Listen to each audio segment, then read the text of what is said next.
Ladies and gentlemen, SideStrafe back with another episode of the Strafing Run, and today in the background we've got some Neverwinter, and this is of course a free-to-play MMO that I'm trying to enjoy, finding that a bit difficult though because there is no true open world exploration, and I typically prefer that in any MMO, let alone a fantasy one.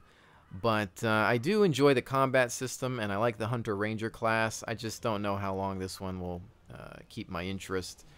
You know, for many years we had Dungeons & Dragons Online, which was another game that focused on dungeon running.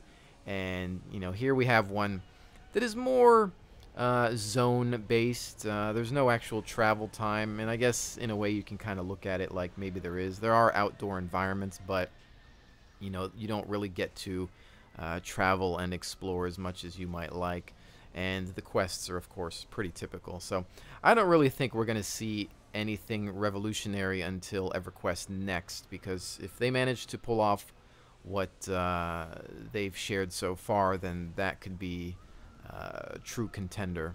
So moving right along, I thought I would get into some of the YouTube shenanigans that have been going on recently. A lot of you have asked if I was going to say anything about it. I think most everyone has already spoken out against it. There's already been plenty of videos on YouTube stating the issue. Many YouTube partners have been dealing with these problems for a long time, and now it's just hitting larger channels. For me, I've been pretty lucky so far. I've only had one video flagged, and it was one that was falsely claimed by some rival network that had no rights to it. It featured some Battlefield 4 campaign footage, and there was really, you know, nothing wrong with it. I think maybe they tried to catch it at a point where the soundtrack kicks in, but that could have been any portion, really, because I think there was soundtrack music throughout most of it, because it was campaign gameplay. But I think I'm luckier than most because I tend to focus on multiplayer games, and my footage doesn't usually have cutscenes with a soundtrack or other scores within it, unless it's something that I actually own the rights to. But you know, for a lot of other people, such as my buddy Rurikhan, you know, he's getting totally screwed over by this, and hopefully it comes to an end. At the end of the day, will just blame, you know, Google and YouTube as a whole. They haven't exactly been doing right by anybody for a few years now. You know, the only thing I really ever wanted was a place to upload quality video content, and they can't even get that right because the upload time, they're not taking advantage of my fiber optic internet. The processing time, you know, to get that video actually on the channel in HD is just ridiculous. Sometimes you're uploading the video, you know, it took 30 minutes to upload, which is fine, and then you're sitting there for hours waiting for the thing to actually process, and by the time that it's done processing, it's late in the day, and, you know, everybody in Europe is asleep, and, you know, it just kills the timing that I try to get right with video releases. So on top of all those problems, you know, the video quality on YouTube is still absolutely terrible. I have no idea if they're working on anything to improve the video quality. If anything, it seems like it's gotten a little bit worse over the years. And, you know, resolution means nothing if the bitrate is garbage. And the original files that I upload to YouTube, the quality at which I render is absolutely fantastic. If you were to see what these local files look like, you would be simply amazed at how near full game quality they are, and it's sad that YouTube takes them and just absolutely destroys them. So, you know, there's nothing I can do about that. If you ever think, oh wow, this video doesn't look that great, sometimes it depends on the game. Some games look better than others. Some games that are brightly colored or have more of a cartoony look will look better than grittier games. And so, you know, those things come into play once they get compressed even more. And the more motion and animation that's in a game, and particle effects and smoke, things like that, that also can affect how a video ends up looking once further compression is added. So there is that. I'm always rendering at the same high quality settings, so it's definitely not my fault or the fault of others. Blame YouTube once again. So, you know, I bring that up because Here are all these problems that Google, YouTube continues to introduce, but nothing ever gets better. That's my point. I'm going to leave it at that. I really don't want to talk anymore about it because thousands of other people have already spoken out against, the copyright claims and what's going on. I don't think I really have anything else to add. I'm just going to keep trying to make the content that I'm good at, and hopefully nothing bad happens to it. So we'll see how it goes. Moving on from that, I wanted to discuss the PlayStation 4 a little bit more because recently I put up a video about Killzone, and I kind of did a first impressions of the multiplayer, and some people freaked out. They were like, if you're switching to PlayStation or console, I'm out of here. I subscribe for PC only. Like, first of all, I'm not switching to anything. I've been a PC gamer for many years, and probably more years than most people out there. And I love the PC. It's my favorite platform, okay? I just got done spending a lot of money on upgrading my machine. And of course, I'm going to always focus on the PC. However, the channel says SideStrafe Entertainment with Standards. It does not say PC games only. It does not say World of Tanks only or some other game only. I play whatever I want to play, however I want to play it, whenever I want to play it, okay? That's how it works. If there's a good game on the PlayStation 4, I might share that with you. If there's a good game on an iPad, iPhone, whatever other device, I might share that with you, okay? It's as simple as that. Now, will I prefer games on the PC? If I have a choice, sure. If I could get Killzone Shadowfall on the PC, I would have bought it on that platform. I like the ability to tweak the graphics. I like the ability to use a mouse and keyboard. However, now that we're in next-generation console systems, we have a game that supports native 1080p and an unlocked frame rate. So it will go above 30 frames per second. Many times you're seeing 60 frames. In the single player, a lot of times you're hitting 40, 50, or 60 frames. You know, it varies. There's a lot going on in that campaign. I had a great time playing it. I wanted to share it with you. I wanted to share some of the multiplayer. It may seem like a pretty basic game. You might not have a console. It might not appeal to you, but you know what? Do what I do and just don't watch the video if you don't like it. It's that simple.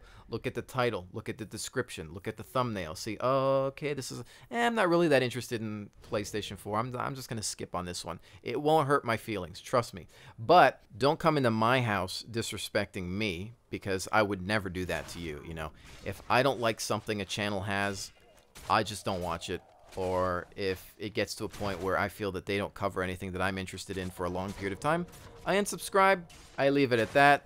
I don't need to make a comment because you know what? I know that I'm not going to change anything. I just like to treat others as I would like to be treated.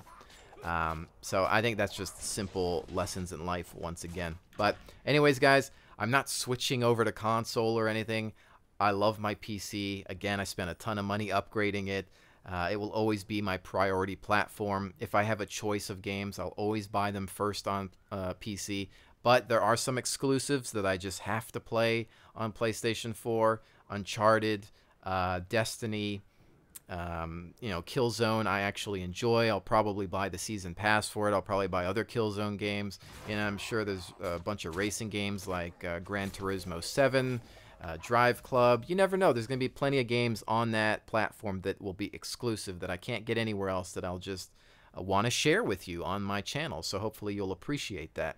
And I know some of you are also console gamers, so hey, why not, right?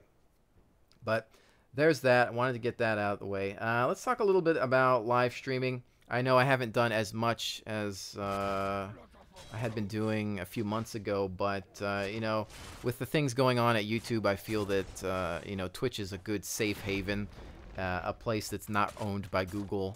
Hopefully, never will be. And I like to go there and interact with the viewers. The other day, I live streamed World of Tanks for about 3 hours, and it was a lot of fun having you guys on there. Some of you first-timers to any live streaming that I've ever done, and you seem to have a good time. And I always appreciate hanging out with people because that's what it is. It's a hangout session.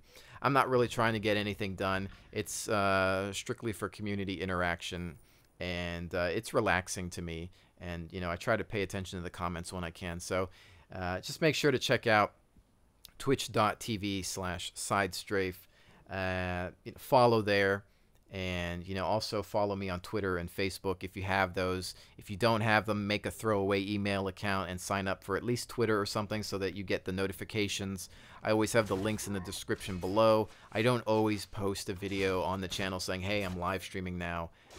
So you want to keep up to date with either following on the Twitch page, because it'll send you an email notification. If you don't use email, at least get Twitter or something. Twitter never really hurt anybody. I understand why a lot of people don't like Facebook or Google+. But Twitter has been pretty innocent and harmless. You know, at least get it to follow news. I follow a lot of gaming pages, like, you know, maybe I'll follow World of Tanks official Twitter, MechWarrior, Killzone, or whatever. And a lot of times their latest news posts come through that, and I stay up to date, and that's how I can deliver news and stuff to you and keep informed. Even with Facebook, sometimes Facebook pages for gaming sites are bigger than the actual websites. You know, they post a lot of their news there. You know, Battlefield, for example, they're posting things all the time, and I end up finding about new content through the Facebook page versus an actual website. It's just, I think, an easier way to go through it. I understand nobody trusts Facebook. That's fine. That's why I at least recommend Twitter. You know, we have over 140,000 subscribers and really only about 3,000 people following on Twitter and about 7,000 plus on Facebook. Which is why I really do suggest that more of you get on that kind of thing, because it's just going to help you keep informed. There's a lot of information that gets posted on both platforms. And again, like I said, if you're really paranoid about stuff, I would just make a throwaway Gmail account or something, an account you don't care about, an email address, just to maybe follow other pages. Not just me, but other websites, gaming sites, news sites, you name it. There's a lot of good content out there that you're probably missing out on, because I know I was before I was on any of those things. Because trust me, I don't really like social media either, or networking. It's just something that's become necessary with time. And there are ways to keep yourself safe and still at least get the best out of them. But you know, moving on from there, there's some restructuring that I'm looking at with the channel. I think that I want to really start to offer a unique experience when you arrive here. And so I'm trying to think about how to come up with maybe new shows or ideas that would be far more entertaining to you than just standard issue guides or playthroughs. You know, I typically focus on multiplayer scenarios where I'm playing live and I'm trying to relay what I'm thinking.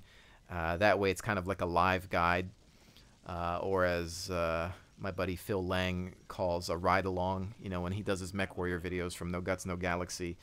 You know, that's kind of what it is. You're riding along with me in a tank in World of Tanks or something, and I'm telling you how I'm playing and showing you what I'm doing. And those are fine and dandy, but, you know, I'd like to deliver something more in the way of a show experience. So part of me has thought about changing up the strafing run, maybe going back to the green screen methods I used to do, where I'd actually sit in front of a camera and have a game behind me that was green screened, and I don't know, maybe doing something like that that's maybe more news show worthy or informative in some way. So I'm trying to come up with different ideas. If you have any suggestions, feel free to leave them in the comments below.